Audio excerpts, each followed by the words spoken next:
The spring sun beat down mercilessly on the dusty streets of Sweetwater, Nevada territory. As Winifred Lawson pressed her face against the stagecoach window, her heart pounding with the rhythm of the horse's hooves. She was running out of time. Behind her sat Harold Blackstone, a man who had purchased her contract from a desperate theater owner in San Francisco and who now controlled her every move. His pudgy fingers drummed impatiently on his knee, his gaze never leaving her slender form. The year was 1873, and Winifred had learned the hard way that a woman's freedom was as fragile as morning dew in the desert. At 22, she had already experienced more hardship than most women twice her age. Her dreams of becoming a renowned singer had led her from her home in Boston to San Francisco, only to find herself trapped in a contract that amounted to little more than indentured servitude. "We'll be reaching the next town within the hour," Harold said, his voice slick with false politeness. "Remember our agreement, Winnie. You sing, I collect the money, and we both prosper." Winifred nodded silently, though her mind raced with plans of escape. The stagecoach would stop in Las Vegas, Nevada, a growing settlement along the trail west. It would be her only chance. "You seem distracted," Harold observed, his eyes narrowing. "I hope you're not entertaining foolish notions again." "No, Mr. Blackstone," she lied, her voice barely audible above the rattle of the stagecoach. "Just preparing mentally for tonight's performance." Harold smiled, revealing tobacco-stained teeth. "That's what I like to hear. Your voice has made us a pretty penny these past months." Us, she thought bitterly. There was no us. Every coin went into his pocket, while she received only room and board, and sometimes not even that when he was displeased with her performances. The stagecoach began to slow as they approached the outskirts of Las Vegas. The driver's voice called down to them, announcing their arrival and a 30-minute stop to change horses before continuing on to their final destination. Winifred's pulse quickened. 30 minutes. That was all the time she would have. As the stagecoach rolled to a stop outside the station, Harold stretched his arms above his head. "I'll see to our bags and arrange for a room at the hotel. You stay put until I return." The moment Harold stepped down from the coach, Winifred began counting silently in her head. She watched through the window as he strode toward the station master, engaging him in conversation about accommodations in town. 20 seconds. 30 seconds. When she reached 60, she quietly opened the door on the opposite side of the coach and slipped out, careful to stay low and hidden behind the vehicle. The station was busy with travelers coming and going, providing her with the cover she needed. Winifred moved quickly, keeping her head down as she weaved through the crowd. She had no plan beyond escape, no destination other than away from Harold Blackstone. She carried nothing but the clothes on her back and a small pouch of coins she had managed to hide over the past weeks, barely enough for a meal, let alone a new life. Her heart nearly stopped when she heard Harold's angry bellow from behind her. "Winnie! Where are you, girl? Winnie!" Panic seized her as she spotted an approaching stagecoach, larger than the one that had brought her here, already filled with passengers but preparing to depart. Without thinking, she rushed toward it, catching it just as it began to roll forward. "Wait," she called to the driver. "Please, I need passage." The driver looked down at her with indifference. "No room inside, miss, and I ain't stopping." Desperation gave her strength she didn't know she possessed. As the coach began to gain speed, Winifred grabbed onto the side and pulled herself up onto the small platform at the back, clinging precariously as the vehicle lurched forward. "Get back here, you ungrateful wretch!" Harold's voice carried over the noise of the station. He was pushing through the crowd, his face purple with rage. Winifred clung to the back of the stagecoach as it picked up speed, leaving the station behind. The wind whipped her hair across her face as tears of relief and fear mingled on her cheeks. She had done it. She had escaped. But her relief was short-lived. The stagecoach took a sharp turn and her grip faltered. She felt herself losing balance, her fingers slipping from their hold. In a moment of pure terror, Winifred found herself falling through the air, a scream trapped in her throat. The impact she expected never came. Instead, strong arms caught her, breaking her fall. Disoriented, she looked up into the face of her savior, a man with eyes the color of a summer sky and hair as golden as prairie wheat beneath a well-worn cowboy hat. "Whoa there," he said, his voice deep and steady. That was quite a leap. Winifred struggled to find her voice, acutely aware that she was still in his arms. I didn't leap. I fell." A smile touched his lips as he gently set her on her feet. "Either way, it's not every day a woman falls from the sky into my arms." His expression grew more serious as he took in her disheveled appearance and the fear in her eyes. "Are you in trouble, miss?" Before she could answer, Harold's voice boomed from down the street. "There she is. Stop her." The cowboy followed her gaze, his eyes narrowing as he took in the portly man pushing his way through pedestrians toward them. "That would be my answer," he muttered. Without hesitation, he took Winifred's hand.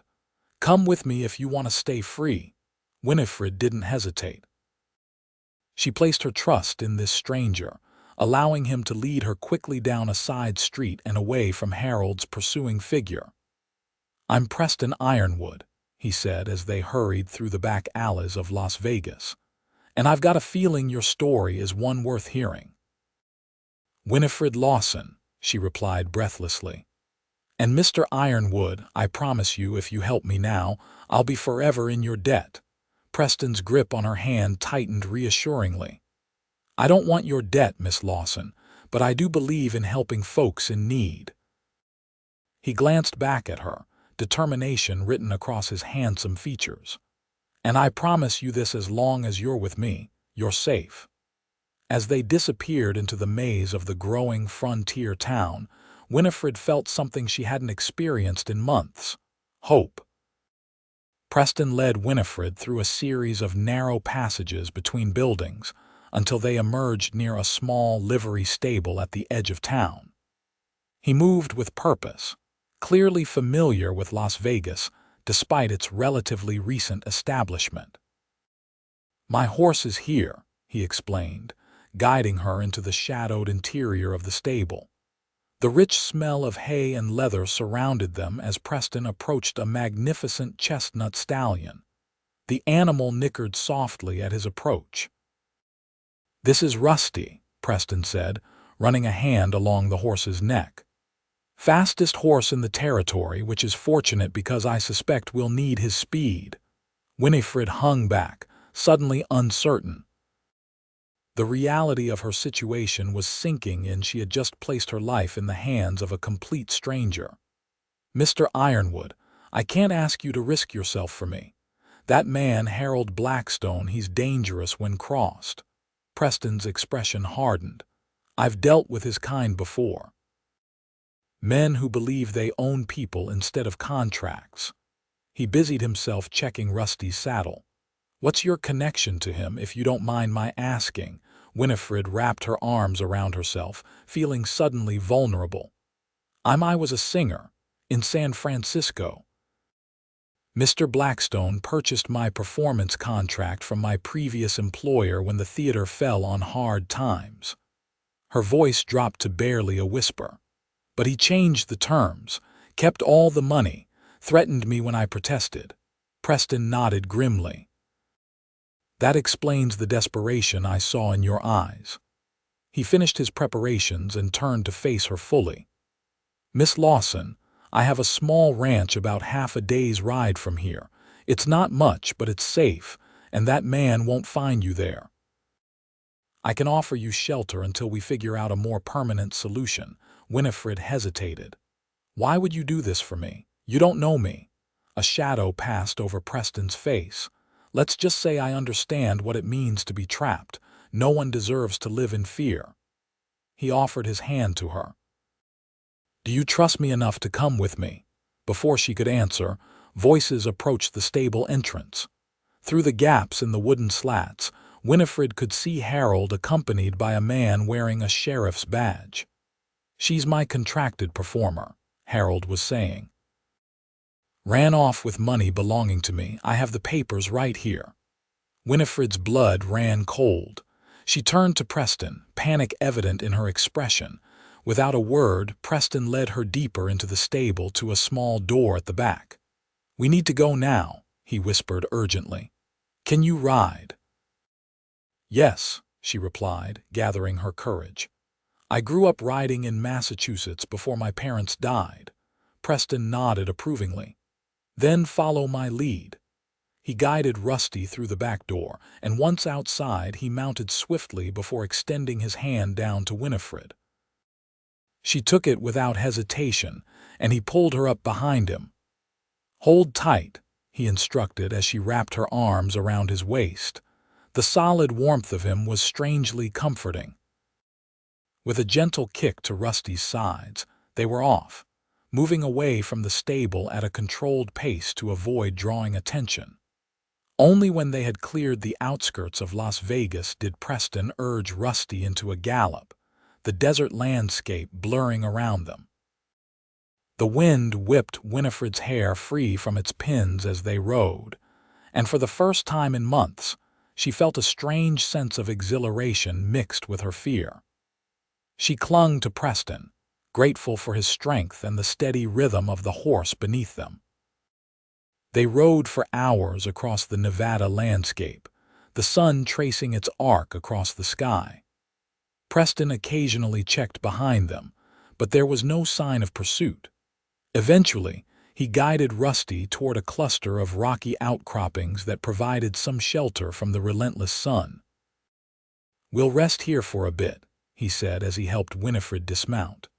Her legs trembled beneath her, unused to such prolonged riding. Preston noticed her discomfort and offered an apologetic smile. "I'm sorry for the hard pace. Once we reach the ranch, you can rest properly."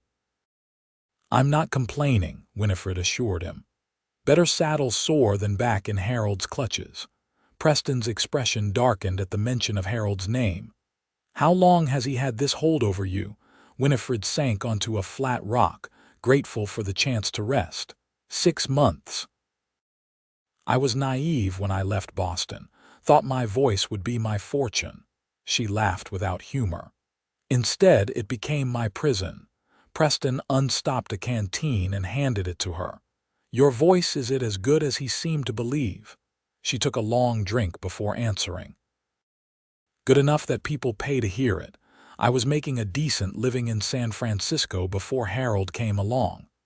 A shadow crossed her face. "He said he would make me famous throughout the West. All he did was make me a prisoner." "Well, you're not his prisoner anymore," Preston said firmly. He sat beside her, his presence solid and reassuring. "My ranch isn't much, but it's my own. I built it with these hands after years of driving cattle for other men." Winifred studied him curiously. He was younger than she had initially thought, perhaps no more than 28 or 30. His face was weathered by the sun, but his eyes held a kindness that seemed at odds with the hardship such a life must have brought. "Why are you helping me, Mr. Ironwood?" "Truly?" Preston was quiet for a long moment, his gaze fixed on the distant horizon. 5 years ago, my sister found herself in a situation not unlike yours. She signed a contract with a man who promised to make her a star on the stage." His voice grew tighter. "When she tried to leave, Preston stopped, his jaw working. She didn't survive his anger." Winifred's hand flew to her mouth. "I'm so sorry." He nodded acknowledgement of her sympathy. "I swore then that I'd never stand by while someone else suffered a similar fate. When I saw the fear in your eyes, I knew I couldn't look away." Impulsively, Winifred reached out and placed her hand over his. "Thank you," she said simply. Their eyes met, and something unspoken passed between them, understanding, perhaps, or the beginning of trust. The moment stretched between them until Preston finally cleared his throat and stood. "We should keep moving," he said, helping her to her feet. "We'll reach the ranch by nightfall if we maintain a good pace." As the sun began its descent toward the western horizon, they continued their journey. The landscape gradually transformed from open desert to more varied terrain with scattered juniper trees and sagebrush. Eventually, they crested a low rise, and Preston pulled Rusty to a halt. "There it is," he said, pointing to a modest homestead nestled in a small valley below. "Ironwood Ranch." Winifred took in the sight a solid log cabin with a stone chimney, a small barn and corrals for livestock. It wasn't grand by any measure, but even from a distance, it emanated a sense of home that tugged at something deep inside her. "It's lovely," she said sincerely. Preston's chest swelled with evident pride. "It's not much compared to San Francisco, but it's mine. Every nail, every board I put it there." As they approached the ranch, a dog came bounding out to meet them, barking joyfully. Preston dismounted and helped Winifred down before kneeling to greet the animal, a large, shaggy beast with mismatched eyes. "This is Scout," he said as the dog licked his face enthusiastically. "Best cattle dog in Nevada and sole protector of Ironwood Ranch when I'm away." Scout turned his attention to Winifred, approaching her cautiously before sniffing her hand. After a moment's consideration, he pressed his head against her palm, apparently accepting her presence. "He likes you," Preston observed with a smile. "He's a good judge of character." Winifred scratched behind the dog's ears, earning a look of canine bliss. "I've always been fond of dogs. We had several when I was growing up." Preston led the way to the cabin, carrying her small pouch along with his own saddlebags. The interior was simple but neat: a main room with a stone fireplace, a wooden table with 4 chairs, and a small kitchen area. 2 doors led off the main room, presumably to bedrooms. "It's not fancy," Preston said, suddenly self-conscious, "but it's comfortable." "It's perfect," Winifred assured him, meaning it. After months of dirty hotel rooms and cramped stagecoaches, the cabin felt like a palace. Preston set about lighting the lamps and building a fire to ward off the evening chill. "You'll take my room," he said, nodding toward one of the doors. "I'll sleep out here by the fire." Winifred began to protest, but he held up a hand. "I insist. My mother raised me to be a gentleman, even out here in the wilds." Too exhausted to argue, Winifred acquiesced.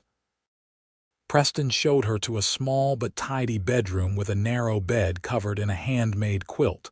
A washstand stood in one corner with a pitcher and basin. "I'll fetch you some water," he said. "There's a pump in the kitchen. I'll get some food started too. You must be starving." Left alone, Winifred sank onto the edge of the bed, the events of the day catching up to her.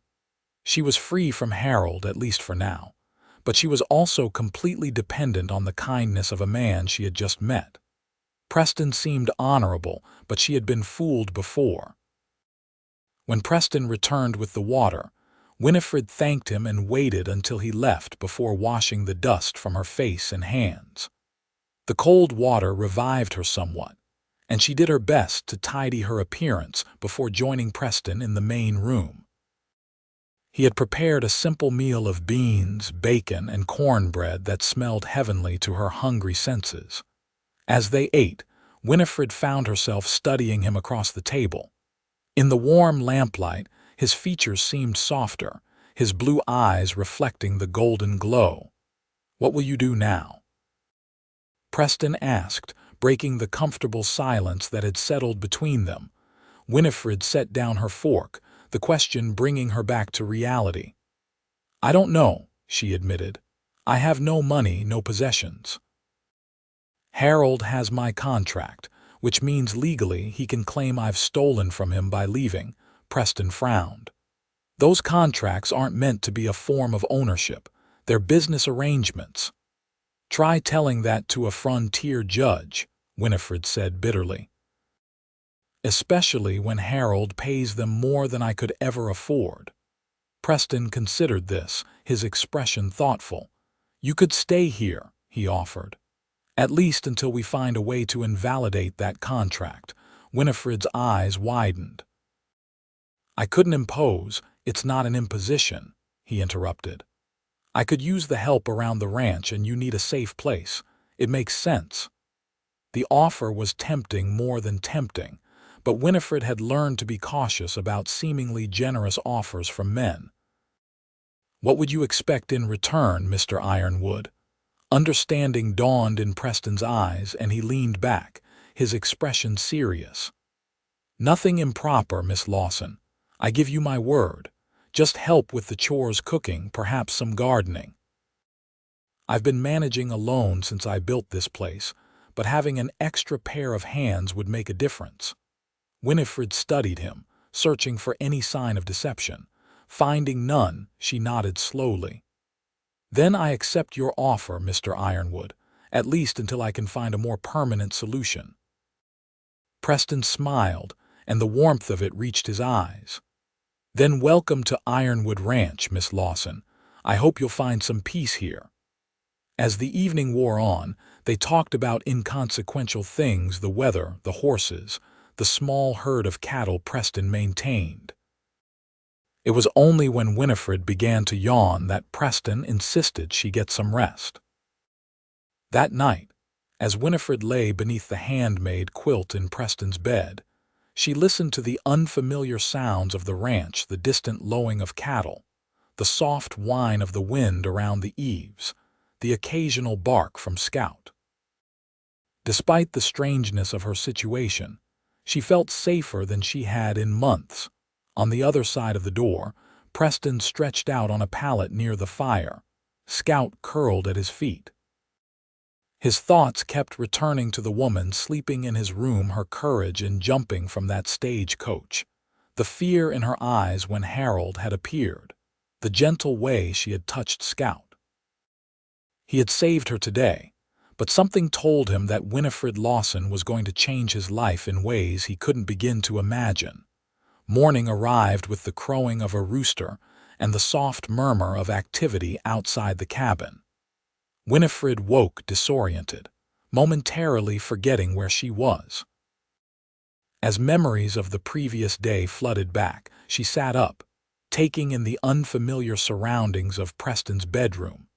Sunlight streamed through a small window, illuminating a room that, while sparse, showed signs of its owner's character. A bookshelf held an impressive collection of volumes unusual for a rancher in the territories. A faded photograph on the dresser showed a younger Preston with a woman who must have been his sister, their resemblance unmistakable. Winifred dressed quickly in her crumpled traveling clothes, wishing she had something clean to change into. She ran her fingers through her tangled hair, doing her best to make herself presentable before venturing into the main room. She found it empty, the pallet Preston had slept on already neatly rolled and stowed away. The fire had been built up, and a pot of coffee simmered on the stove. Outside, she could hear the rhythmic sound of an axe splitting wood. Winifred poured herself a cup of coffee and stepped onto the small porch that fronted the cabin. The morning air was crisp and clean, carrying the scent of sage and juniper. The view took her breath away, rolling grassland stretching toward distant mountains. The landscape painted in shades of gold and green beneath a sky so blue it seemed unreal. To her right, Preston was at work splitting logs, his sleeves rolled up to reveal muscular forearms. He paused mid-swing when he noticed her, wiping sweat from his brow with the back of his hand. "Good morning," he called, setting the axe down and approaching the porch. "I hope you slept well." "Better than I have in months," she admitted. "Thank you again for your hospitality." Preston smiled, his eyes crinkling at the corners. "No need to thank me. I've already been repaid by having hot coffee waiting when I came in from the barn." He gestured toward the mug in her hands. "You beat me to it." It seemed the least I could do. Winifred took a sip of her coffee, finding comfort in the familiar ritual despite her unfamiliar surroundings. "What are your plans for today?" "I need to check on the herd," Preston replied, pouring himself a cup of coffee. "I was gone longer than expected in Las Vegas." "The cattle should be fine. They're up in the north pasture with good water, but I like to keep an eye on them." Winifred nodded, suddenly feeling useless. "Is there something I can help with? I'm not familiar with ranch work, but I'm willing to learn." Preston seemed pleased by her offer. "The garden could use some attention. It's not much, just enough to keep me in vegetables, but the weeds grow faster than I can pull them." "I'd be happy to tend to it," Winifred said, relieved to have a purpose.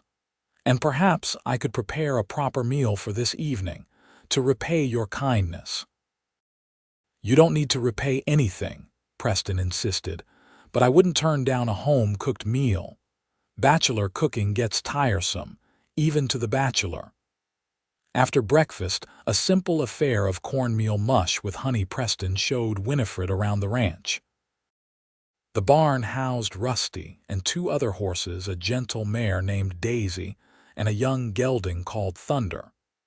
A small flock of chickens scratched in the yard, and behind the cabin lay the vegetable garden, indeed overrun with weeds but still producing squash, tomatoes, and beans. "It's not much," Preston said, echoing his words from the night before, "but it's enough." Winifred surveyed the small homestead with genuine appreciation. "It's more than enough. You've built something real here, Mr. Ironwood." "Preston," he corrected gently. "If we're going to be sharing space, even temporarily, Mr. Ironwood seems overly formal." Winifred hesitated, then nodded. "Then you must call me Winifred, or Winnie if you prefer." "Most people do." "Winifred," he said, as if testing the name. "It suits you better, I think, more dignified." No one had ever called her dignified before, and the unexpected compliment brought warmth to her cheeks. "Thank you, Preston." He showed her where the tools were kept and where to find the pump for water before preparing to ride out to check on his cattle. "I should be back by mid-afternoon," he told her as he saddled Rusty. "Scout will stay with you. He's friendly, but he'll alert you if anyone approaches the ranch." The thought of Harold finding her here sent a chill through Winifred. "You think he'll track me this far?" Preston's expression grew serious. "It's possible, but not likely. Las Vegas is a busy place and we left no obvious trail. Still, it's better to be cautious." He checked the rifle in his saddle holster. "If anyone comes by, Scout will let you know. There's another rifle above the fireplace." "Do you know how to use it?" Winifred shook her head. "I've never handled firearms." "Then stay inside if you hear Scout bark. I'll teach you to shoot when I return." He mounted Rusty with easy grace. "You'll be safe here, Winifred, I promise you that." As she watched him ride away, Winifred was struck by how quickly her life had changed. Yesterday morning, she had been Harold's captive, facing a future of exploitation and fear. Now she stood on the porch of a ranch in the Nevada wilderness, with a cowboy she barely knew as her protector. The thought should have terrified her, but instead she felt a curious sense of peace. There was something about Preston Ironwood that inspired trust, a steadiness, an inherent decency that couldn't be feigned. With Scout as her companion, Winifred set to work in the garden. The physical labor was satisfying, giving her time to think as she pulled weeds and loosened soil around the vegetables. By midday, she had made significant progress, her hands dirty but the garden looking much improved. Inside the cabin, she explored the kitchen area, taking stock of the supplies Preston had on hand. There was flour, salt, sugar, and coffee in sealed containers, some dried beans and rice, bacon hanging from a hook, and a root cellar accessible through a trapdoor in the floor that contained potatoes, onions, and carrots. Inspired, Winifred decided to prepare a stew for dinner, something hearty after Preston's day of riding. She collected vegetables from the garden and the root cellar and set about preparing them. The familiar task centered her, giving her a sense of purpose in this new place. As promised, Preston returned in the mid-afternoon, his arrival announced by Scout's excited barking. Winifred stepped onto the porch to greet him, suddenly self-conscious about her appearance. Her dress was dusty from gardening, and her hair had come loose from its pins. If Preston noticed, he gave no sign, his face lighting up with a smile as he dismounted. "The place looks different already," he observed, glancing toward the now tidy garden. "You've been busy." "It felt good to be useful," Winifred replied. "I've started a stew for dinner if that's all right."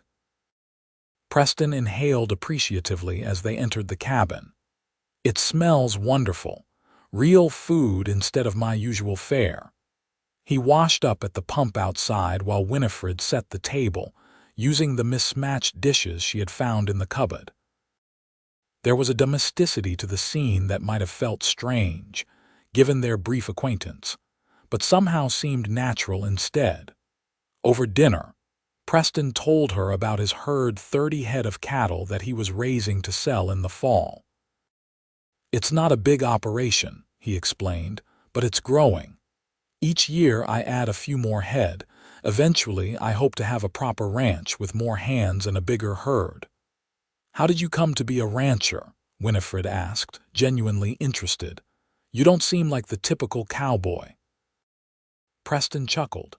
"No, what gave me away? The books," Winifred nodded. "Partly. You speak differently, too more educated than most men I've met out west." "My father was a teacher in St. Louis," Preston explained. "He believed in education above all else. Had plans for me to follow in his footsteps." A shadow crossed his face. "After he and my mother died of fever, I headed west with my sister. She wanted to be an actress and I just wanted space to figure things out." "And you found it here," Winifred observed. Preston nodded, his gaze distant. "There's something about this land that speaks to me. The openness, the challenge of it, building something from nothing." He refocused on her. "What about you?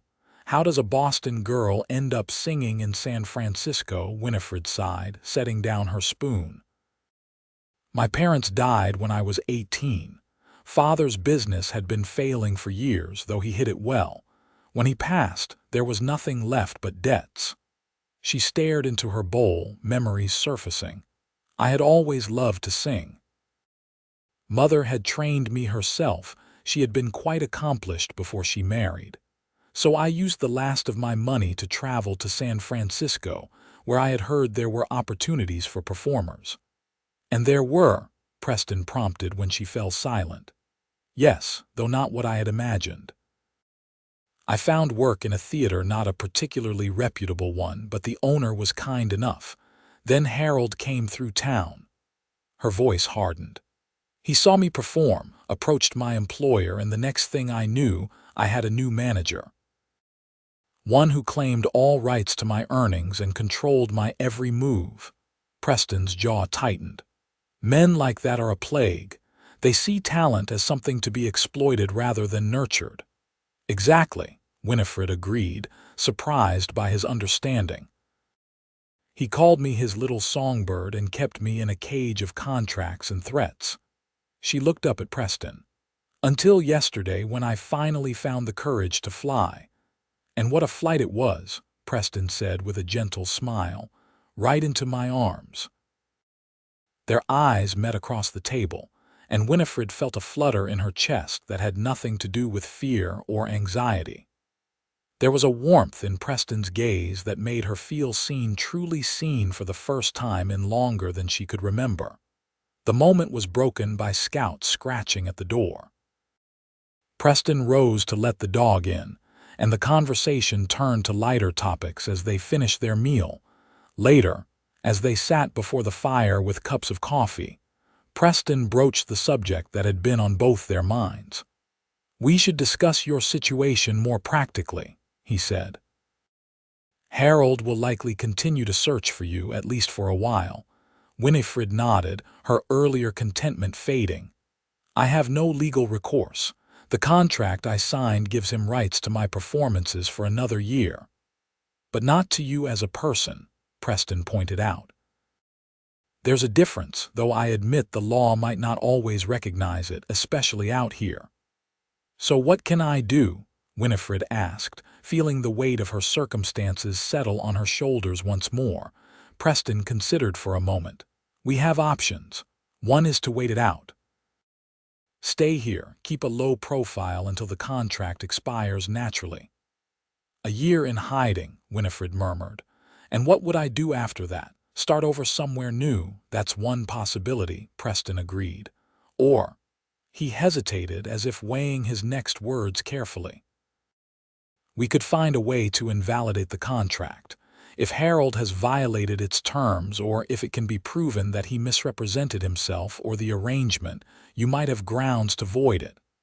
Hope flickered within Winifred. "Do you think that's possible?" "I don't know," Preston admitted. "But it's worth investigating. The nearest proper town with a courthouse is Carson City. I have a friend there, a lawyer named Daniel Morgan. He might be able to help." Winifred leaned forward, her expression earnest. "I'll do whatever it takes. I can't live in fear of Harold finding me forever." Preston nodded, his decision made. "Then we'll ride to Carson City in a few days. I need to arrange for someone to watch the ranch and the herd while we're gone, but it shouldn't take long." Winifred reached across the space between them and placed her hand on Preston's. "Thank you," she said simply, "for everything." He turned his hand to hold hers, his grip warm and reassuring. "You don't need to thank me, Winifred. I believe people should help each other. It's what makes life out here possible." As the fire crackled between them, Winifred realized she was beginning to see Preston Ironwood as more than just her rescuer. He was becoming something else, a friend, perhaps. Or possibly something more, though she dared not dwell on that thought. For now, it was enough to know she wasn't alone in her struggle. For the first time in months, she had an ally. And as she looked into Preston's steady blue eyes, she felt something she had almost forgotten: hope. The next days fell into a comfortable rhythm. Winifred threw herself into ranch work with enthusiasm, determined to be useful. She tended the garden, gathered eggs from the henhouse, and learned to milk the ranch's single cow under Preston's patient instruction. In the kitchen, she prepared meals that brought genuine delight to Preston's face, simple fare made special by her attention to detail. Preston, for his part, seemed to enjoy having someone to share his home and work. He taught Winifred about the ranch operations, showing her how to feed the animals and explaining his plans for expanding the herd.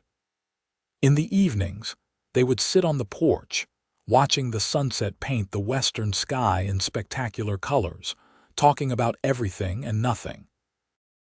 On the third day, Preston kept his promise to teach Winifred to shoot. They stood behind the cabin, a row of cans set up on a fallen log as targets. "The trick is to breathe evenly," Preston explained, standing close behind her as he helped position her arms. "Exhale slowly as you squeeze the trigger, don't pull it." Winifred was acutely aware of his presence, the solid warmth of him just inches away, his voice low near her ear.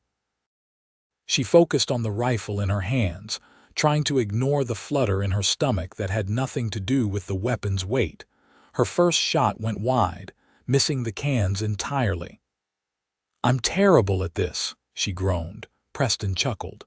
"No one's a marksman on their first try. Try again." By the end of the lesson, Winifred had managed to hit 2 cans, which Preston declared a resounding success for a beginner. As they walked back to the cabin, Preston carrying the rifle, Winifred felt a curious sense of accomplishment. She had never imagined herself learning such skills, Yet here she was, a Boston-bred singer becoming acquainted with the ways of ranch life. "You're a quick study," Preston commented as they reached the porch. "Most city folk take longer to adapt to life out here." Winifred smiled up at him. "I have an excellent teacher." Their eyes met, and something passed between them, a moment of connection that transcended their brief acquaintance. Preston's gaze dropped to her lips, and for a heartbeat, Winifred thought he might kiss her. Her pulse quickened at the thought. The moment was broken by the sound of approaching hoofbeats. Preston's expression immediately shifted to one of alert caution. He moved quickly, guiding Winifred inside the cabin. "Stay here," he instructed, reaching for the rifle. "It's probably just my neighbor, Hank Simmons, but let's be careful." Winifred nodded, moving to the window where she could see the approaching rider. Relief flooded through her when she saw it was indeed an older man, his weathered face split by a white beard, riding a dappled gray horse. Preston stepped outside to greet him, and through the window, Winifred could hear their conversation. "Hank, good to see you," Preston called, resting the rifle against the porch post. "Thought I'd check in on you, boy," the older man replied, dismounting with a grunt. "Saw you ride in with company the other day." "Everything all right?" Preston hesitated only briefly. "Everything's fine. I've got a guest staying for a while, a friend from back east." Hank's bushy eyebrows rose. "A lady friend, from what I could see. That's a development." Even from a distance, Winifred could see the flush creeping up Preston's neck. "It's not what you're thinking, Hank. She needed help, that's all," the old rancher chuckled. "Always the knight in shining armor, aren't you, Ironwood?" His expression grew more serious. "Just be careful. Had some strangers asking questions in town yesterday. City fella, well-dressed but mean-eyed, looking for a young woman traveling with a cowboy." Winifred's heart skipped a beat. Harold was searching for her, just as Preston had predicted. Outside, Preston's posture stiffened. "What did you tell him?" "Nothing useful," Hank assured him. "Said I hadn't seen any strangers," which was true at the time. "Didn't much like the look of him, so I wouldn't have helped anyway." He squinted toward the cabin. "Your friend in some kind of trouble," Preston sighed. "It's complicated. The man looking for her doesn't have her best interests at heart." Hank nodded sagely. "Say no more. The boys and I will keep an eye out, spread the word to be close-mouthed if any city slickers come asking questions." He remounted his horse with surprising agility for his age. "You still planning to ride to Carson City?" "Yes, in a day or two. I was going to ask if you'd keep an eye on the place." "Consider it done," Hank agreed readily. "And Preston, whatever your friend's running from, you be careful. Some men don't take kindly to losing what they consider theirs." As Hank rode away, Preston returned to the cabin, his expression troubled. Winifred met him at the door, her face pale. "He's looking for me," she said, her voice barely above a whisper. "Harold's here in Nevada." Preston nodded grimly. "Seems so. But he hasn't connected you to this ranch yet, and Hank will help keep it that way. The folks around here look out for each other." Winifred paced the small confines of the cabin. "Perhaps I should leave. I'm putting you at risk by staying here." Preston caught her hands, halting her movement. "Winifred, stop. You're safer here with me than anywhere else right now. Harold doesn't know about this ranch, and the neighbors will run interference." She looked up into his face, searching for reassurance. "Are you certain? I couldn't bear it if you came to harm because of me." His expression softened. "I'm certain. Besides, we have a plan. We'll ride to Carson City tomorrow, speak with Daniel, and figure out how to free you from that contract legally." Winifred squeezed his hands gratefully. "You're a good man, Preston Ironwood." "I'm just doing what's right," he demurred, though his eyes warmed at her praise. That night, Winifred found sleep elusive. The knowledge that Harold was actively searching for her in the area had rekindled her fear. She lay in Preston's bed, listening to the night sounds of the ranch and thinking about the man sleeping in the next room. In just a few days, Preston had become essential to her sense of security. His steady presence, his unwavering support, she had come to rely on them in a way that both comforted and frightened her. What would happen when this situation was resolved? Would she move on, start a new life elsewhere? The thought of leaving Ironwood Ranch, of leaving Preston, created an unexpected ache in her chest. Morning dawned clear and cool, the first hint of autumn in the air. Winifred rose early, determined to prepare a substantial breakfast before their journey. She was at the stove when Preston emerged from his makeshift bed by the fire, his hair tousled from sleep. "Something smells wonderful," he said by way of greeting. Winifred smiled, trying to ignore how appealing he looked in his rumpled state. "Flapjacks and bacon. I thought we could use a hearty meal before we ride." They ate together at the small table, discussing the journey ahead.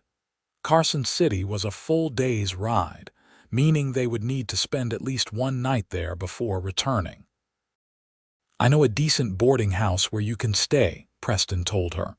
"The proprietor is a widow named Mrs. Holloway, strict but fair. No one will bother you there." "And you?" Winifred asked. "I'll find a room at the hotel. It's not far from Mrs. Holloway's place." After breakfast, they prepared for the journey. Preston packed saddlebags with provisions while Winifred gathered her few belongings.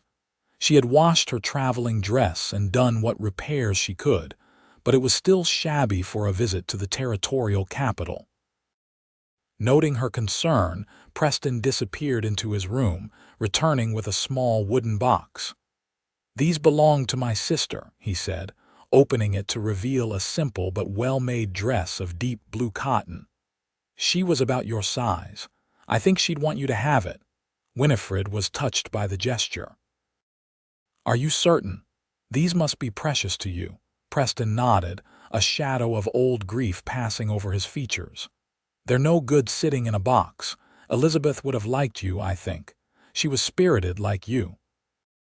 Winifred accepted the gift with heartfelt thanks, changing into the dress while Preston saddled the horses. The garment fit well enough, though it was a little short at the ankles. Looking at her reflection in the small mirror above the washstand, Winifred hardly recognized herself. The woman who stared back at her seemed stronger, more determined than the frightened singer who had leapt from a stagecoach just days ago. Outside, Preston had saddled both Rusty and the mare, Daisy. "Daisy's gentle," he assured Winifred as he helped her mount. "She'll give you no trouble." They set out as the sun cleared the eastern mountains, Scout remaining behind to guard the ranch. The day was perfect for traveling, clear skies and a gentle breeze that kept the heat at bay. They rode side by side where the trail allowed, Preston pointing out landmarks and sharing stories of the region. By midday, they had covered significant ground. They stopped in a grove of cottonwoods near a small creek to rest the horses and eat the lunch Winifred had packed: bread, cheese, and dried apple slices. "How did you learn to cook so well?" Preston asked as they sat in the dappled shade. "You mentioned your mother was a singer, not a chef." Winifred laughed. "Mother believed a lady should be accomplished in all domestic arts, regardless of her other talents. She insisted I learn from our cook, an excellent woman from Ireland who had no patience for mistakes." "She taught you well," Preston commented. "I haven't eaten this good since," he paused, a distant look crossing his face. "Since your sister was alive." Winifred guessed gently. Preston nodded. "Elizabeth was a wonderful cook, said it was her backup plan if the stage didn't work out." His smile was tinged with sadness. "She never got the chance to pursue either dream fully." Winifred reached across the space between them and placed her hand on his. "I'm so sorry, Preston." He turned his hand to clasp hers, his grip warm and strong. "Thank you. It's been 5 years, but there are moments when the loss feels fresh. He met her eyes directly. That's why I couldn't stand by when I saw you in trouble. I couldn't save Elizabeth, but I could help you. The honesty in his voice touched Winifred deeply. Impulsively, she leaned forward and pressed a soft kiss to his cheek. You did more than help me. You saved me. For a moment, they remained close, the air between them charged with unspoken feelings. Then Preston cleared his throat and stood, extending a hand to help her up. We should keep moving if we want to reach Carson City before dark. They continued their journey, the landscape gradually changing as they descended from the higher elevations. By late afternoon, they could see Carson City spread out below them in the valley, the silver dome of the courthouse gleaming in the waning sunlight. It's larger than I expected, Winifred remarked as they approached the outskirts of the territorial capital. It's grown significantly since silver was discovered in the Comstock lode, Preston explained. Still not San Francisco, but it's becoming a proper city.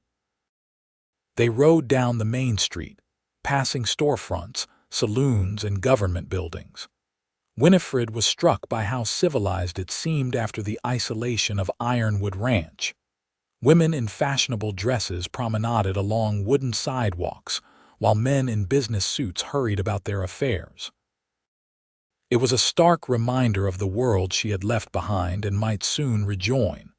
Preston guided them to a neat two-story house on a side street, a sign proclaiming it, Mrs. Holloway's boarding house for respectable ladies. The proprietor, a stern-faced woman with iron-gray hair pulled back in a tight bun, answered the door with visible suspicion. Mr. Ironwood, she acknowledged with a nod. It's been some time since you visited Carson City. Mrs. Holloway, Preston greeted her respectfully. I've brought a friend who needs lodging for a night or two. Miss Winifred Lawson, recently of Boston. She's here on legal business. Mrs. Holloway's shrewd eyes took in Winifred's appearance, from the slightly too short dress to her travel-worn boots. Legal business, you say? Yes, madam, Winifred replied, adopting the refined accent of her Boston upbringing. Mr. Ironwood has been kind enough to assist me in a matter requiring legal counsel. Something in Winifred's manner seemed to satisfy the older woman. Very well. I have a room available. The rate is $2 per night, meals included. No gentlemen callers past 8 o'clock, and breakfast is served promptly at 7. The arrangements made, Preston helped carry Winifred's small bag to her room, a tidy space with a narrow bed, washstand, and small writing desk. As Mrs. Holloway withdrew to prepare the evening meal, Preston spoke in low tones. I'll go find Daniel now. With luck, he'll agree to meet with us tomorrow morning. He hesitated. Will you be comfortable here? Winifred nodded, touched by his concern. I'll be fine. Mrs. Holloway may be formidable, but I suspect her bark is worse than her bite.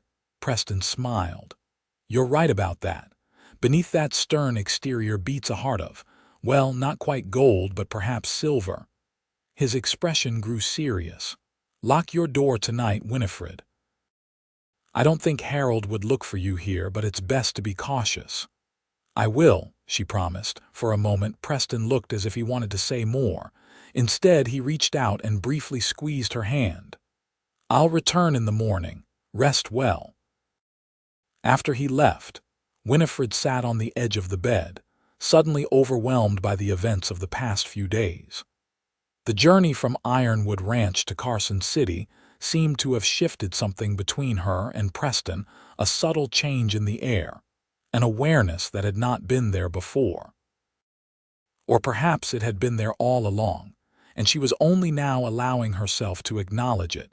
Dinner at Mrs. Holloway's was a quiet affair, shared with the house's only other boarder, a middle-aged schoolteacher named Miss Pemberton. The food was plain but plentiful, and Mrs. Holloway, while not exactly warm, proved to be an interesting conversationalist. well informed about territorial politics and local events. "Mr. Ironwood is well respected in these parts," Mrs. Holloway remarked as she served apple pie for dessert. "Built that ranch of his from nothing after a personal tragedy. Not many men would have persevered as he did." Winifred's ears perked up at the mention of Preston. "You've known him long, then?" "Since he first came to Nevada with his sister," Mrs. Holloway confirmed. "Elizabeth stayed here while she performed at the Opera House. Lovely girl, talented too." She shook her head sadly. "What happened to her was a terrible business." Winifred wanted to ask for details but sensed it would be inappropriate. Instead, she said, "Mr. Ironwood has been very kind to me.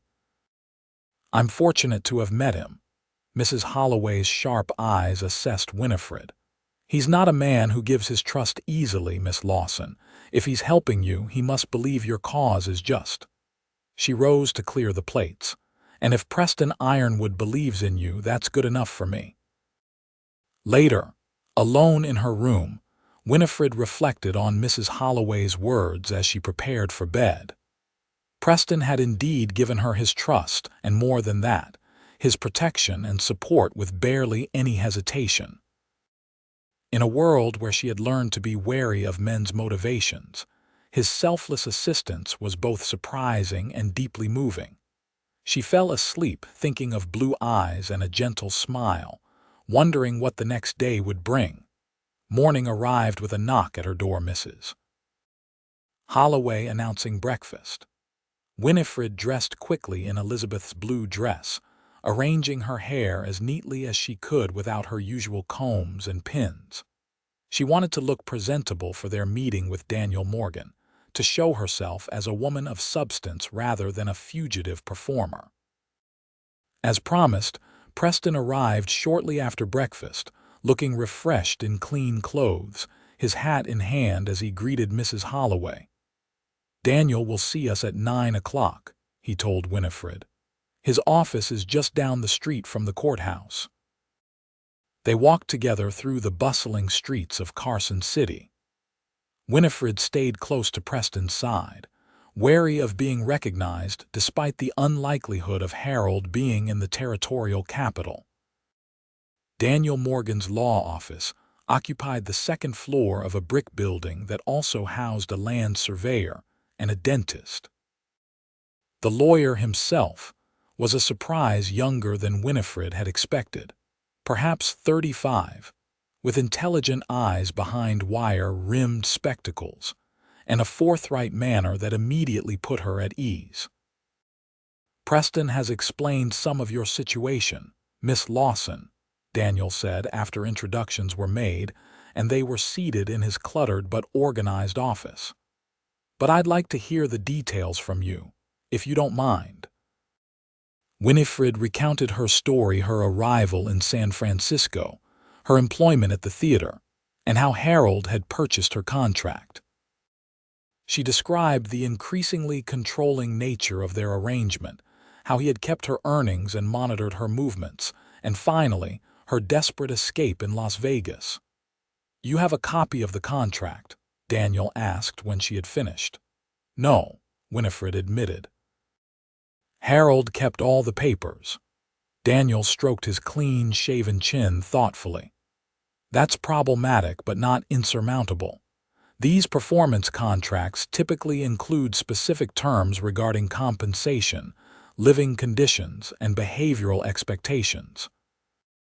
If Mr. Blackstone violated those terms by withholding your earnings, for instance, we might have grounds to void the agreement."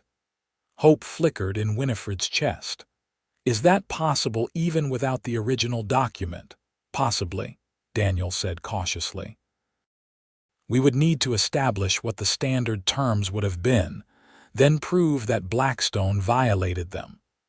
Witness testimony would help, perhaps from your previous employer or fellow performers who observed his treatment of you."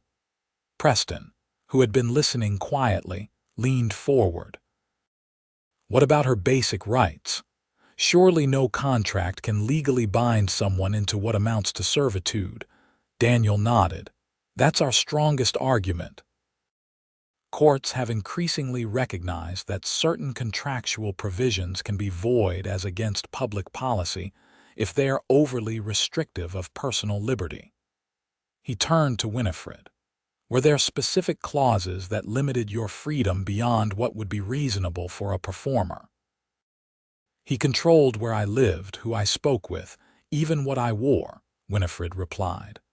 I received no money directly. He paid for my room and board and kept everything else. When I asked for my share, he claimed there were expenses that consumed all the profits. Daniel made notes as she spoke. This sounds less like a performance contract and more like indentured servitude, which has been illegal in the United States since 1864. He looked up, his expression serious but encouraging. I believe we have a case, Miss Lawson.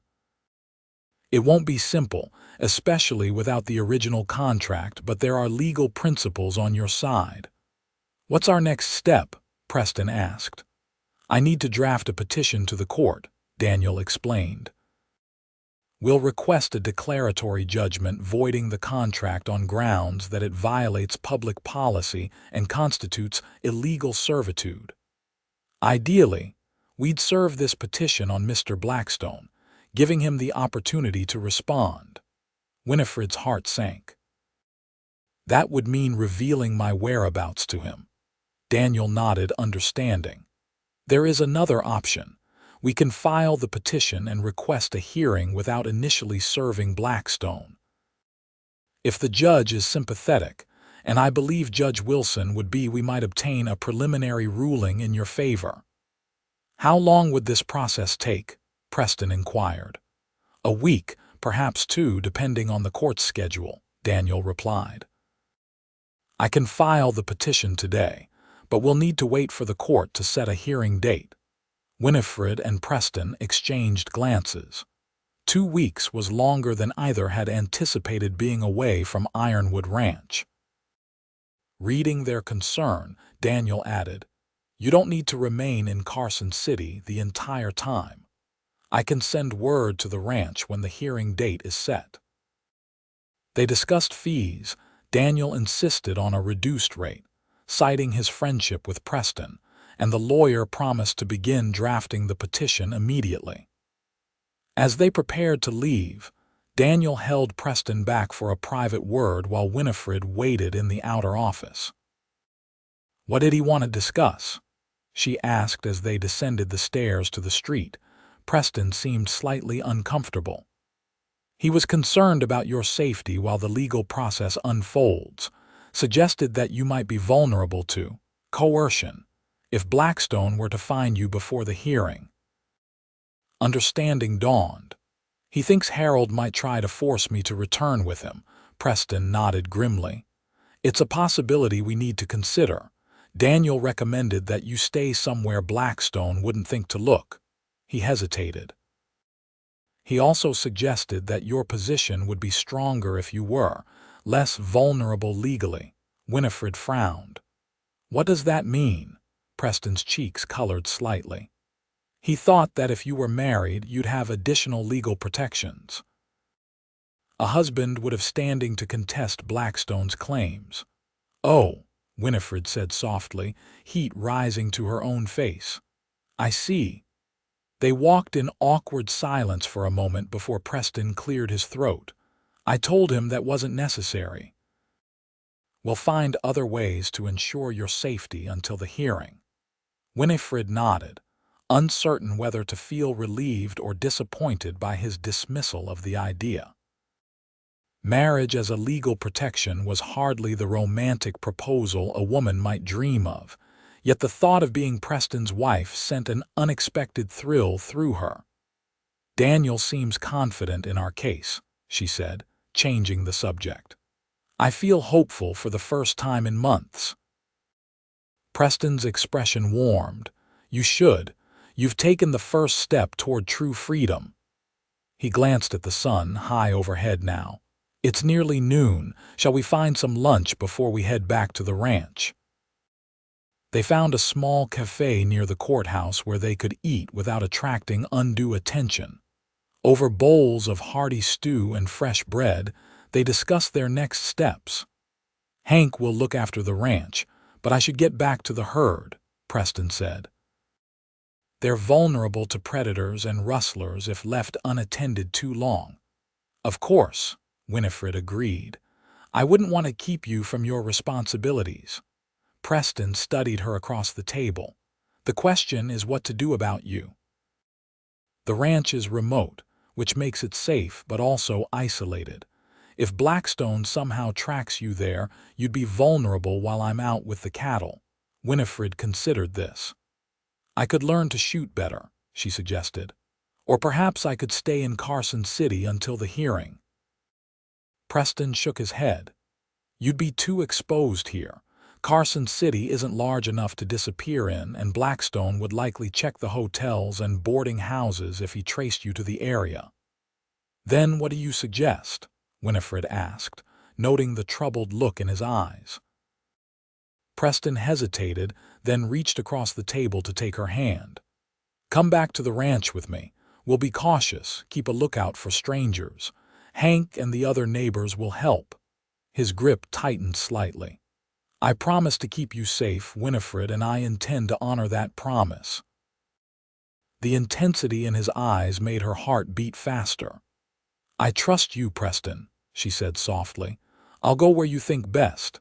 They finished their meal and prepared for the journey back to Ironwood Ranch. As they rode out of Carson City, Winifred felt simultaneously lighter and heavier, lighter for having taken concrete steps toward freedom, heavier with the knowledge that the path ahead remained uncertain. Yet as she watched Preston riding slightly ahead of her, his broad shoulders set with determination, Winifred knew with absolute certainty that whatever challenges lay ahead, she would not face them alone. And that knowledge made all the difference. The journey back to Ironwood Ranch was quieter than their trip to Carson City. Both Winifred and Preston were lost in their own thoughts, processing Daniel's advice and considering the uncertain days ahead. By unspoken agreement, they didn't discuss Daniel's suggestion about marriage, though Winifred found her mind returning to it repeatedly. They arrived at the ranch as twilight was settling over the valley. Scout greeted them enthusiastically, and Winifred was surprised by how much the place already felt like home. The small cabin, the garden she had tended, the view of the mountains, all had become familiar and comforting in just a few days. Preston saw to the horses while Winifred went inside to start dinner, falling easily into the domestic routine they had established. As she moved about the kitchen, she found herself humming softly an old song her mother had taught her, one she hadn't sung in months. "That's beautiful," Preston said from the doorway, startling her. "I haven't heard you sing before." Winifred blushed. "It's an old Scottish ballad. My mother used to sing it when she was cooking." "Would you sing it properly?" Preston asked. "I'd like to hear the voice that Blackstone was so eager to exploit." Hesitantly at first, then, with growing confidence, Winifred began to sing. The song told the story of a Highland lass waiting for her lover to return from battle, her faith unwavering despite the passing years. As the final notes faded into silence, she became aware of Preston staring at her, his expression one of wonder. "Your voice is extraordinary," he said softly. "I've heard performers in theaters from St. Louis to San Francisco, and none could match what you just did in this humble kitchen." His sincere praise warmed her more than any audience's applause ever had. "Thank you," she said simply. Over dinner, they discussed the plan Daniel had outlined. "He'll send word when the hearing is scheduled," Preston explained. "Until then, we stay alert and go about our business." "What if Harold finds me before then?" Winifred asked, voicing the fear that had been nagging at her. Preston's jaw set determinedly.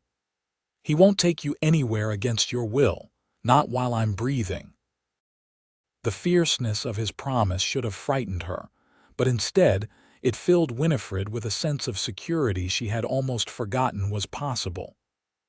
"I believe you," she said softly.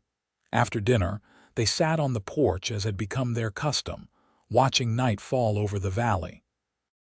The air was crisp with the promise of autumn, the stars emerging one by one in the darkening sky. "I never saw stars like this in the city," Winifred remarked, tilting her head back to take in the spectacle. "It's one of the things I love most about this place," Preston replied. "The sky seems bigger out here, more alive somehow." They sat in companionable silence for a time until Preston spoke again, his voice thoughtful. "What will you do, Winifred, after the contract is voided, I mean?" It was a question she had been asking herself. "I'm not sure," she admitted. "I still love singing, but the thought of returning to the stage." She shivered despite the mild evening. "You could sing for yourself," Preston suggested. "For your own joy, not for others' profit." Winifred smiled at the thought. "Perhaps, but I would need to find a way to support myself first." She turned to look at him. "What would you do if you weren't a rancher?" Preston considered the question. "I never wanted anything else, not really. Even when my father was grooming me to be a teacher, I dreamed of open spaces and building something with my hands." He gestured toward the small homestead. "This isn't just land and buildings to me. It's freedom." "I understand that better now," Winifred said. "Before, I thought freedom meant being able to go where I wanted, do what I pleased, but it's more than that. It's having a place that's truly yours, where no one can tell you what to do or who to be." Preston nodded, his eyes reflecting the starlight. "Exactly." He hesitated, then added, "You could stay, you know, after everything is settled. There's plenty of work here in the cabin." "Well, it's small, but it's comfortable enough." Winifred's heart quickened at the offer. "As your housekeeper, you mean?" Preston turned to face her, his expression serious in the dim light. "As whatever you want to be, Winifred. I won't put expectations on you, but I've grown accustomed to your presence. The ranch feels more like home with you in it." It wasn't a declaration of love, but something in his voice, in the careful way he chose his words, told Winifred that his feelings ran deeper than mere appreciation for her cooking and gardening skills. "I've grown accustomed to being here too," she replied softly. "More than accustomed, I feel." She searched for the right word. "Safe, not just from Harold, but in a deeper way, like I can be myself without fear." Preston's hand found hers in the darkness, his calloused fingers entwining with her softer ones. "Then stay," he said simply, "for as long as you want." Winifred squeezed his hand in response, words failing her. They sat together under the vast canopy of stars, hands linked, possibilities expanding before them like the endless Nevada sky. The days that followed settled into a pleasant routine. Preston tended to the cattle and ranch chores, while Winifred kept the cabin, expanded the garden, and learned more about the day-to-day operations of ranch life. In the evenings, they would share meals, talk about their days, and sometimes read aloud from Preston's collection of books. It was a simple life, far removed from the excitement of the stage or the bustle of city living, but Winifred found herself more content than she had been in years. There was a satisfaction in physical labor, in seeing the tangible results of her efforts in the flourishing garden or a well-prepared meal. A week passed without word from Daniel Morgan, then another. Preston made occasional trips to the nearest town for supplies, always returning with news that no strangers fitting Harold's description had been seen in the area. Winifred began to hope that perhaps her former handler had given up the search, moving on to find another songbird to exploit. Then, on a crisp autumn morning as Winifred was gathering eggs from the henhouse, Scout's sharp barking alerted her to approaching riders. Her heart immediately began to pound as she peered through the slats of the henhouse wall. Relief flooded through her when she recognized Hank Simmons riding alongside Preston, returning from checking the herd in the north pasture. She stepped out into the yard to greet them, basket of eggs in hand. "Morning, Miss Winifred," Hank called, tipping his hat. "Fine day, ain't it?" "Beautiful," she agreed, smiling up at the clear blue sky. "Will you stay for breakfast? I was just about to make flapjacks." Hank dismounted with a grin. "Wouldn't turn down your cooking, miss. Preston here hasn't stopped singing your praises since you arrived." Preston's cheeks colored slightly as he swung down from Rusty's back. "Hank exaggerates, but the flapjacks are worth staying for." As they headed toward the cabin, Hank's expression grew more serious. "Got some news you both should hear. Rode into Henderson yesterday for supplies. There was a fellow there asking questions about a singing woman who might have passed through." Winifred froze, her grip tightening on the egg basket. "Harold," she whispered. Preston immediately moved to her side, a protective hand at the small of her back. "What did he look like, Hank?" "City fella, well-dressed. Round in the middle with a fancy watch chain across his vest, mean little eyes that didn't match his smile." Hank shook his head. "Didn't care for him on sight." "That's him," Winifred confirmed, a chill running through her despite the morning warmth. Did he seem to know where I am?" "Don't think so," Hank replied. "He was offering money for information, quite a sum too. Said his business associate had disappeared with company funds." The old rancher spat disgustedly. "I set him straight on that account, told him no thieving women had passed through our parts." Preston's expression was grim. "If he's in Henderson, he's too close for comfort.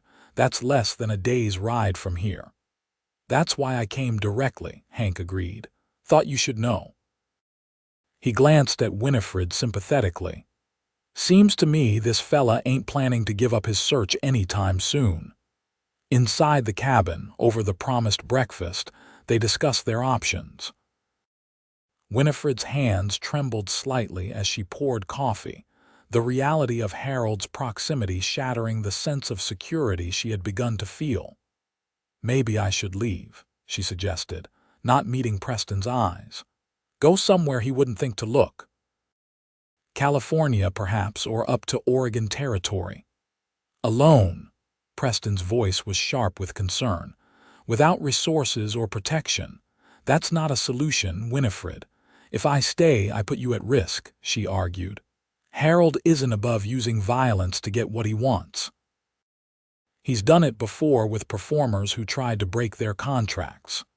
Hank, who had been listening silently, cleared his throat. "If I might make a suggestion," he said, setting down his coffee cup. "There's a simple way to protect Miss Winifred legally, even before your lawyer friend gets that contract voided." Preston's expression was wary. "What are you thinking, Hank?" The old rancher looked between them. "Marriage," he said bluntly. "A husband has legal rights that supersede any performance contract. If Miss Winifred were a married woman, this Harold fella would have no claim on her, contract or no."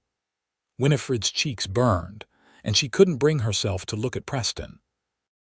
It was the same solution Daniel had hinted at in Carson City, a pragmatic approach to a legal problem, but one fraught with emotional complications.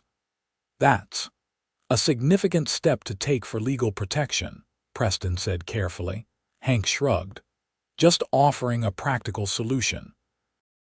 Been watching you two this past week. Wouldn't be the worst match I've seen out here." He pushed back from the table and stood. "Think on it. Meanwhile, I'll spread word among the neighbors to keep an eye out for your city fella. We take care of our own in these parts." After Hank departed, an awkward silence fell between Winifred and Preston. She busied herself clearing the breakfast dishes, her thoughts in turmoil. Marriage of convenience was not uncommon on the frontier, where practical considerations often outweighed romantic notions. But the thought of binding herself to Preston in such a way for such reasons left her with conflicted feelings. Winifred, Preston finally said, his voice gentle. "We don't have to consider Hank's suggestion if it makes you uncomfortable." She turned to face him, hands damp from the wash basin. "Does it make you uncomfortable?" Preston ran a hand through his hair, his expression troubled. "I won't deny I've thought about you in that way, but a marriage should be more than a legal shield." He met her eyes directly. "When I take a wife, I want it to be for the right reasons. And I want her to choose me for the right reasons, too." His honesty touched her deeply. "What are the right reasons, Preston?" He stepped closer, close enough that she could see the flecks of gray in his blue eyes. "Love," he said simply. "Respect. A desire to build a life together, not just share a roof." His voice softened. "I respect you too much to offer marriage as merely a solution to a problem." Winifred's heart swelled at his words. In a world where women were too often viewed as property or problems to be managed, Preston's perspective was refreshingly honorable. "Thank you," she whispered, blinking back unexpected tears, "for seeing me as a person, not a possession." Preston's hand rose to gently touch her cheek. "How could I see you any other way?" For a moment, they stood close, the air between them charged with unspoken feelings. Then Scout's barking broke the spell and Preston stepped back, clearing his throat. "I need to check the southern fence line today," he said, his voice returning to its normal tone. "Will you be all right here alone?" Winifred nodded, gathering her composure. "I'll be fine. Scout will alert me if anyone approaches." As Preston prepared to leave, Winifred was struck by how quickly her feelings for him had developed. What had begun as gratitude had evolved into something deeper: respect, affection, and yes, perhaps even love. But was it real, or merely a response to his protection and kindness during a vulnerable time in her life? These questions followed her throughout the day as she went about her tasks. By late afternoon, she had come to a realization. Regardless of how her feelings had started, they were genuine now. Preston Ironwood was a good man, honest, kind, and principled. If circumstances had been different, if they had met in ordinary times, she would have considered herself fortunate to catch his attention. When Preston returned as the sun was setting, Winifred had made a decision. She waited until after dinner, when they were sitting before the fire with cups of coffee, to broach the subject. "I've been thinking about what Hank said," she began, her heart pounding, "about marriage as a protection." Preston set down his cup, his expression guarded. "And?" Winifred took a deep breath. "I understand your hesitation. Marriage should be more than a legal arrangement." She met his eyes steadily. "But what if it could be more? What if we already have the foundation for something real?" Preston's gaze intensified. "What are you saying, Winifred?" "I'm saying that my feelings for you have grown beyond gratitude," she said softly. "That when I think of the future, I see this ranch, this life, and you. That perhaps what began as necessity could become something we both genuinely want." Preston moved from his chair to kneel before her, taking her hands in his. "Are you certain? Because I won't deny that I've come to care for you deeply, Winifred, more than I thought possible in such a short time." Warmth bloomed in Winifred's chest at his words. "I am certain," she replied. "Not of everything. The future is still unclear, and Harold remains a threat, but I am certain of how I feel about you." Preston's thumbs traced circles on her palms, his eyes never leaving hers. "Then perhaps Hank's suggestion isn't so impractical after all." He smiled slightly. "Though I'd prefer to think of it as recognizing what's already in our hearts, rather than a mere legal maneuver." Winifred returned his smile, her earlier doubts melting away. "As would I." Preston rose, pulling her gently to her feet with him. Standing close, he cradled her face in his hands, his touch reverent. "Winifred Lawson," he said softly, "I believe I've been falling in love with you since the moment you fell from that stagecoach into my arms." Will you do me the honor of becoming my wife not just for protection, but because I want to build a life with you?" Tears of happiness welled in Winifred's eyes. "Yes," she whispered. "Yes, I will."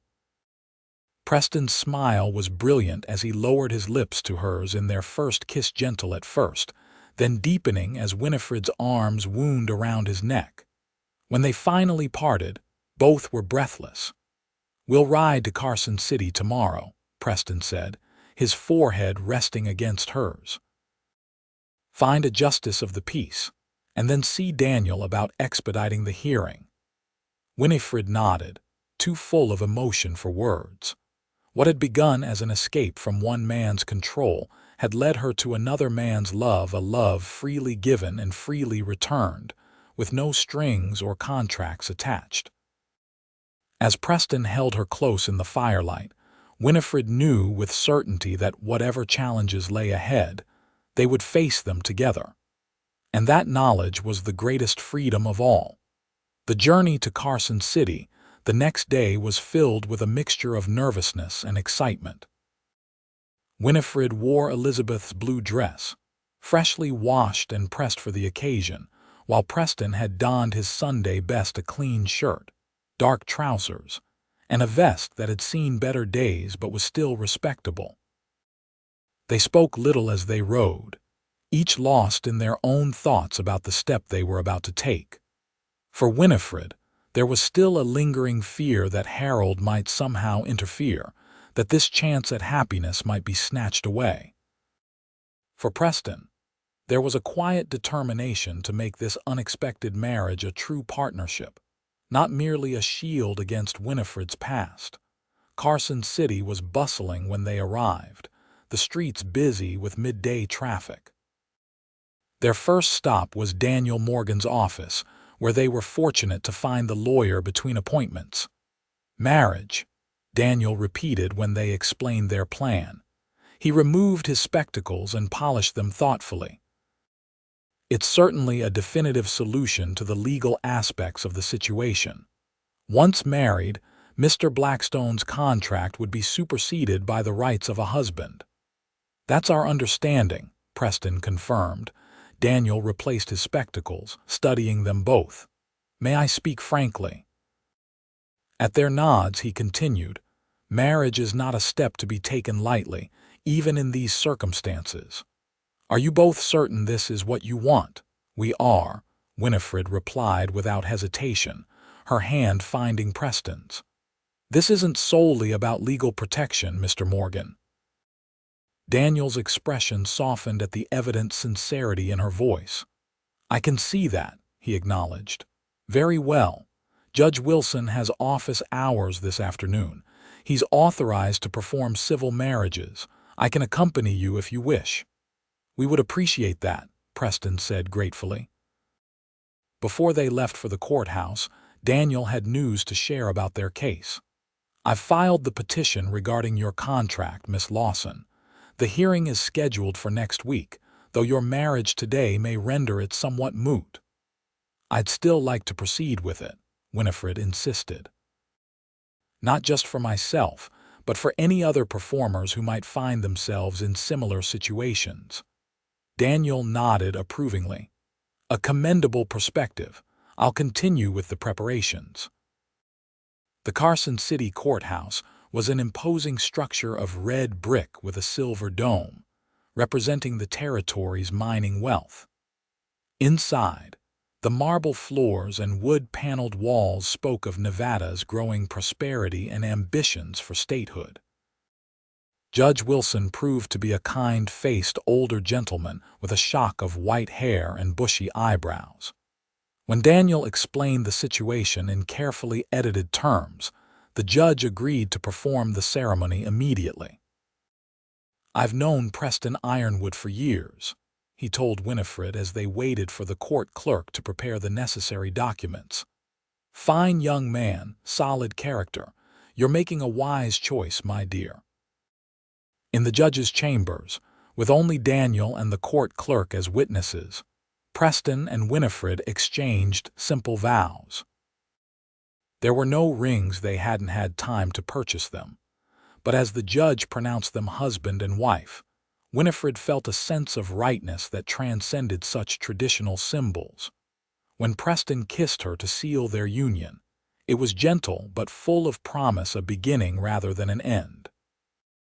Outside the courthouse, Daniel shook Preston's hand and kissed Winifred's cheek. "Congratulations to you both. I believe this marriage, though hastened by circumstances, has every chance of success." As they prepared to depart, Daniel added, "I've been making inquiries about Mr. Blackstone. He's been seen in several towns throughout the territory, still searching. Be cautious on your return journey." Preston's arm tightened protectively around Winifred's waist. "We will be. Thank you for everything, Daniel." Rather than returning immediately to the ranch, Preston surprised Winifred by leading her to a small jewelry shop on Carson City's Main Street. "A proper marriage deserves proper rings," he explained, a touch of shyness in his manner that she found endearing. The selection was modest compared to what might be found in San Francisco or Boston, but Winifred didn't care. They chose simple gold bands, the jeweler measuring their fingers and promising to have the rings ready within the hour. While they waited, Preston took Winifred to a small restaurant for a wedding meal of sorts. Over roast beef and potatoes, they spoke of practical matters, arrangements at the ranch, plans for the upcoming winter, the possibility of expanding the herd in the spring. "It's strange," Winifred remarked as they finished their meal, "how quickly life can change.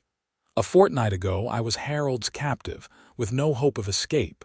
Now I'm a married woman with a home and a future I can shape myself."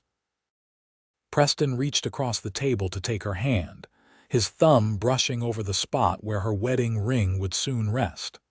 "You've always had the strength to shape your own future, Winifred. You proved that when you jumped from that stagecoach." She smiled, turning her hand to clasp his. "Perhaps, but having someone to share that future with makes all the difference." Their rings collected, they began the journey back to Ironwood Ranch back home. They rode at a leisurely pace, taking time to appreciate the beauty of the Nevada landscape painted in autumn hues of gold and russet.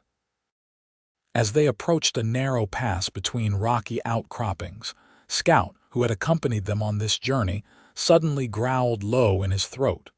Preston immediately reined in Rusty, signaling Winifred to do the same with Daisy.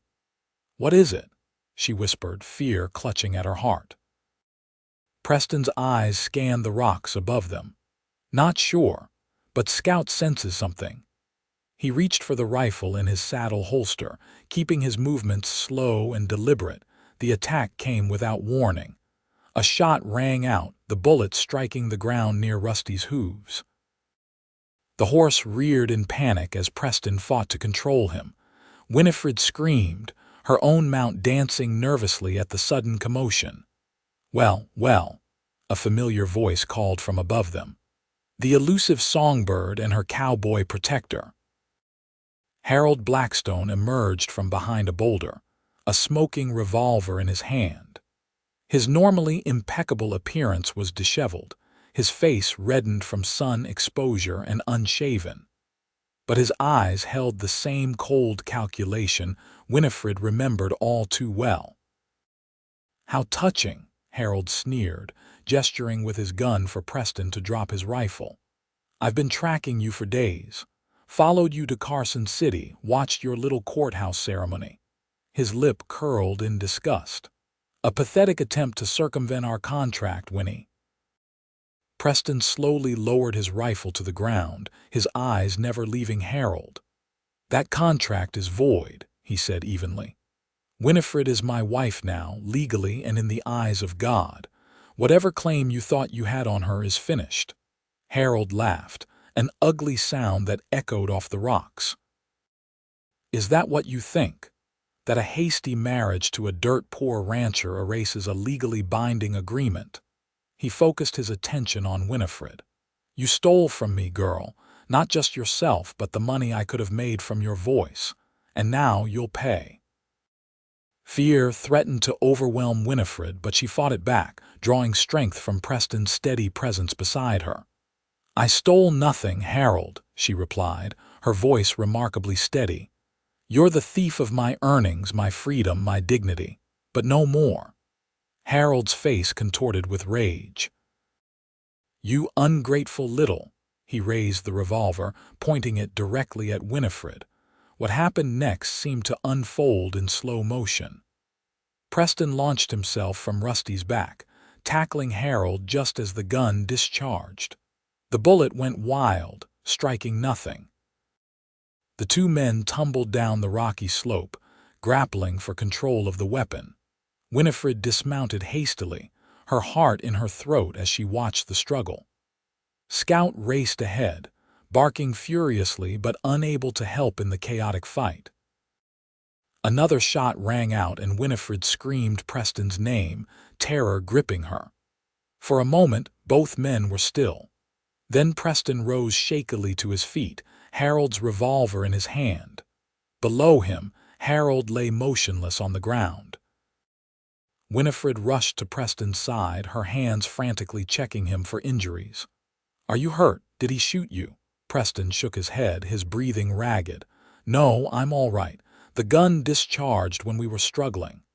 He looked down at Harold's still form, but I think he was hit. Together they approached Harold cautiously. The man was alive but wounded, blood spreading across his shoulder. His eyes were open, filled with pain and hatred as he glared up at them. "You'll hang for this, Cowboy," he gasped. "Attempted murder. Self-defense," Preston corrected grimly. "You fired first, and you were threatening my wife. Any judge in the territory would agree." Winifred knelt beside Harold, not out of compassion but to make sure he understood her words. "It's over, Harold. The contract is void. I've filed a petition with the territorial court alleging illegal servitude. Even if I weren't married, you would have no claim on me." Harold's face twisted with fury and pain. "You think it's that easy, that you can just walk away? I made you, Winnie. Without me, you're nothing, just another failed performer with delusions of grandeur." Winifred stood, looking down at the man who had controlled her life for too long. "You're wrong," she said simply. "I was something before you, and I'm something more now, something you can never touch or own." She turned to Preston. "What do we do with him?" Preston considered for a moment. "We can't leave him here, wounded as he is." He bound Harold's injury with cloth torn from his own shirt, then helped the groaning man to his feet. "We'll take him to the nearest town. He can face charges there for attempted murder." They managed to get Harold onto Daisy, his hands bound to the saddle horn to prevent escape. Preston mounted Rusty, with Winifred seated behind him, her arms wrapped securely around his waist. As they rode toward the small settlement of Galena, 10 miles east, Winifred felt a strange sense of closure. Harold Blackstone had been the shadow over her life for too long. Now, defeated and bound, he seemed smaller, less threatening, a sad, bitter man whose power had been built on exploitation and fear. Looking at him now, Winifred felt not hatred but pity, and a profound relief that his hold over her was finally broken. At Galena, they handed Harold over to the local sheriff, explaining what had happened. Preston's reputation in the area lent weight to their account, as did Harold's obvious rage and the statements of several witnesses who had seen him asking about Winifred in neighboring towns. "We'll hold him until the circuit judge comes through," the sheriff assured them. "From what you've told me, and what I've heard about this fella elsewhere, he'll likely face serious charges." As they prepared to continue their journey home, Winifred approached Harold's cell one last time. He sat on the narrow cot, his shoulder bandaged, his expression sullen. "I came to say goodbye, Harold," she said quietly, "and to thank you." He looked up, confusion replacing the anger in his eyes. "Thank me for what?" "If you hadn't purchased my contract, if you hadn't been so controlling that I felt compelled to escape, I would never have found my way to Preston, to Ironwood Ranch." She smiled slightly. "Sometimes the worst circumstances lead to the best outcomes." Harold stared at her, incomprehension written across his features. Winifred realized he would never understand that the concept of happiness not tied to profit or control was foreign to him. With a small nod of farewell, she turned and walked away, leaving Harold Blackstone and all he represented firmly in her past. Outside, Preston was waiting with the horses. The setting sun gilded his hair and cast his features in warm light as he smiled at her approach. "Ready to go home, Mrs. Ironwood?" he asked, extending his hand to her. Winifred took his hand, the gold band on her finger catching the light. "More than ready," she replied, her heart full. As they rode toward Ironwood Ranch, toward home, Winifred felt truly free for the first time in years. The future stretched before them, full of possibilities, challenges too, certainly, for ranch life was never easy. But they would face whatever came together as equals, bound not by contracts or coercion but by choice and love. The woman who had desperately jumped from a stagecoach to escape her handler had found not just safety in a cowboy's arms, but a life richer and more fulfilling than any she could have imagined on the stage. And as the stars began to appear in the vast Nevada sky above them, Winifred Ironwood knew with absolute certainty that she was exactly where she was meant to be. Epilogue Spring, 1875. The last notes of the song faded into the crisp evening air as Winifred stood on the porch of Ironwood Ranch, her voice carrying across the valley, where new calves frolicked beside their mothers. At her feet, Scout lay contentedly, his aging limbs warmed by the last rays of the setting sun. "Beautiful as always," Preston said, stepping through the doorway to join her. In his arms he cradled their 3-month-old son, James, named for Winifred's father. The baby's eyes, already showing signs of turning blue like his father's, were heavy-lidded with approaching sleep. Winifred smiled, reaching out to stroke the downy head of their child. "He seems to enjoy my singing, at least, a less critical audience than the theatergoers of San Francisco." "But far more important," Preston replied, placing a gentle kiss on her forehead. The past 18 months had transformed Ironwood Ranch. The cabin had been expanded to include a proper bedroom for them and a nursery for James. The herd had grown, necessitating the hiring of 2 ranch hands who lived in the enlarged bunkhouse near the barn. A vegetable garden 3 times the size of the original now provided abundant produce, some of which Winifred preserved for winter use. Most significantly, the small parlor that had been added to the main cabin now housed a piano, a wedding gift from Daniel Morgan and his wife, transported at great expense from Sacramento. On this instrument, Winifred gave music lessons to the children from neighboring ranches, her reputation as a former stage performer lending her an air of exotic sophistication in the small community. Mrs. Holloway's letter arrived today, Preston said as they moved inside, the evening chill beginning to settle over the land. "She asks when we'll next visit Carson City. I believe she's become quite attached to her honorary grandson." Winifred laughed softly as she took James from Preston's arms, the baby snuggling instinctively against her shoulder. "Who would have thought that stern woman had such a soft heart? Though I suspect it's you she's truly fond of. You've always had a way with formidable women." Preston's eyes twinkled as he built up the fire. "Only the ones worth winning over." As Winifred settled into the rocking chair to nurse James before bedtime, she reflected on how completely her life had changed since that desperate leap from a stagecoach. Harold Blackstone was serving a 5-year sentence in the territorial prison for attempted murder and various fraud charges that had come to light during his trial. The court had officially voided her contract, setting a precedent that Daniel Morgan had used to help other performers escape exploitative arrangements. More personally, she had found a balance between her old life and new that satisfied her creative spirit. Once a month, she performed at the small church in the nearest town, her voice filling the simple wooden structure with sacred music that moved the congregation to tears. Occasionally, she sang at local celebrations, weddings, holidays, barn raisings, always by choice, never by obligation. "What are you thinking about?" Preston asked, noticing her contemplative expression as he sat in the chair opposite hers. "Everything," she replied. "How different my life is now from what I had imagined. How much better." She glanced down at James, now sleeping peacefully at her breast. "I once thought freedom meant independence, answering to no one, going wherever the wind might take me. Now I know it means having the right to choose your own bonds, to tie yourself willingly to the people and places you love." Preston reached across the space between them to take her free hand. "Do you ever miss it? The stage, the applause, the excitement of city life?"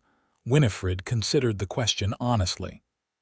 "Sometimes I miss certain aspects, the camaraderie of other performers, the thrill of a perfect performance. But I've found other joys here that are deeper, more lasting." She squeezed his hand. "I wouldn't trade this life for all the stages in San Francisco." Later, with James settled in his cradle, Winifred and Preston stood on the porch once more, his arm around her waist as they gazed at the moon rising over the mountains. The ranch was peaceful, the only sounds the occasional lowing of cattle and the rustle of wind through the pines. "You remember what you promised me that first day?" Winifred asked, leaning into his embrace. "When you caught me falling from the stagecoach," Preston's arm tightened around her. "That as long as you were with me, you'd be safe." Winifred turned in his arms to face him, her eyes reflecting the moonlight. "You've kept that promise and given me so much more. Safety, yes, but also purpose, joy, family." She raised a hand to his cheek. "Love." Preston caught her hand and pressed a kiss to her palm. "And you've given me everything I never knew I was missing. A partner, a confidante, a reason to make this ranch more than just a place to work." His voice softened. "A son." Their lips met in a kiss that held all the tenderness of their shared history and all the promise of their future together. When they parted, Winifred rested her head against Preston's chest, listening to the steady beat of his heart. "I've been thinking," Preston said after a moment, "about expanding the ranch further. There's good land to the east that's coming available. With James growing and perhaps more children in our future, we'll need more than what we have now." Winifred smiled against his shirt. More children. The thought filled her with quiet joy. "I think that's a wonderful idea. This land has been good to us. It seems right to claim more of it, to build something that will last beyond us." As they stood together beneath the vast Nevada sky, Winifred felt a completeness that once would have seemed impossible. The frightened woman who had leapt from a stagecoach to escape her handler had found not just safety in a cowboy's arms, but a love and a life beyond her wildest dreams. And as Preston Ironwood held his wife close under the star-strewn sky, he silently thanked whatever twist of fate had placed him in Las Vegas that day, in the perfect position to catch a falling angel. What had begun as an act of protection had blossomed into the greatest blessing of his life, a family, a purpose, and a love that would sustain them through whatever challenges the frontier might bring. Together, they turned and walked back into their home, closing the door on the wild land that had brought them together, secure in the knowledge that whatever the future held, they would face it side by side, partners in every sense of the word, bound not by contracts or necessity, but by choice and an enduring love that had begun with a desperate leap and a promise of safety.